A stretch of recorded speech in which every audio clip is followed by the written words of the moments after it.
요즘 청와대 국민청원 게시판이 뜨겁습니다. 자유한국당 해산청원에 170만, 더불어민주당 해산청원에는 25만, 문재인 대통령 탄핵 청원에도 5만 명 이상이 서명했습니다. 이를 두고 정치권의 해석도 철저히 자기중심적입니다. 청원 게시판을 만든 당초 취지가 이런 건 아니었는데 언제부턴가 모르게 우리 모두가 대답 없는 게시판에, 어쩌면 대답할 수 없는 게시판에 눈을 떼지 못하고 있습니다. 오늘의 포커스입니다. 끝없이 올라가는 청원 동의자 수.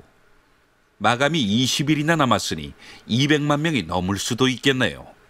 그런데 정말 실제 국민 170만 명이 동의한 걸까요?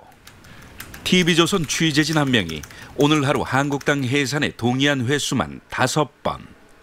특별한 방법을 쓴 것도 아닙니다. 게시판 안내대로 네이버와 카카오톡, 페이스북, 트위터, 실제 기자 본인의 아이디 4개로 로그인해 동의했을 뿐이죠. 여기에 오늘 만든 페이스북 계정으로 동의수를 더 올릴 수 있었습니다. 중복 집계가 가능하기 때문에 청원 동의 숫자가 실제 인원과는 다를 수 있는 겁니다. 한국당에서 볼멘 소리가 나오는 이유 중 청와대에다가 서로 다른 이메일로 무한대로 작업이 가능합니다. 개수가 많다 적다라는 것들이 전혀 의미가 없다는 것. 20만 명이 동의하면 정부가 답변을 해야 하는데 삼권 분립에 반해 답할 수 없는 무리한 청원도 많습니다.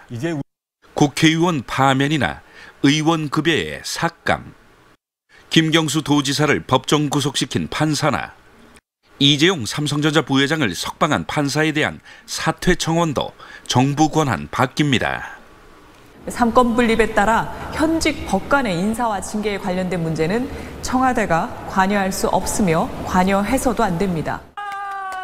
청와대가 관여할 수 없다고 하지만 국민의 뜻을 사법부가 알아야 한다고 강조하는 건 무슨 뜻일까요?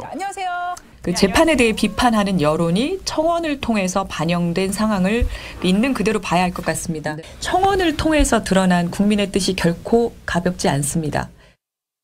이런 부작용을 감안해 미국 백악관은 아예 청원 첫 단계에서부터 정책에 대한 정부의 입장 발표 촉구와 정책 변경, 새 정책 제안 등 4가지 분야로 한정해 청원을 할 수 있게 했습니다.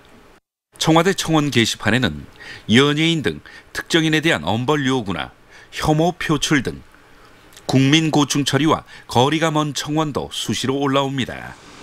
오늘도 무수한 청원들이 청와대를 향하고 있습니다.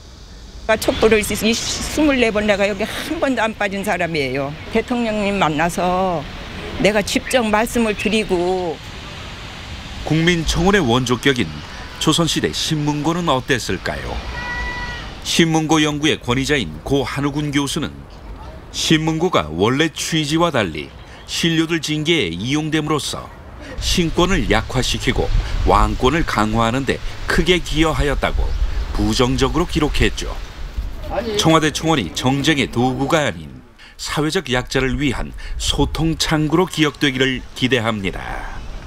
뉴스나인 포커스였습니다.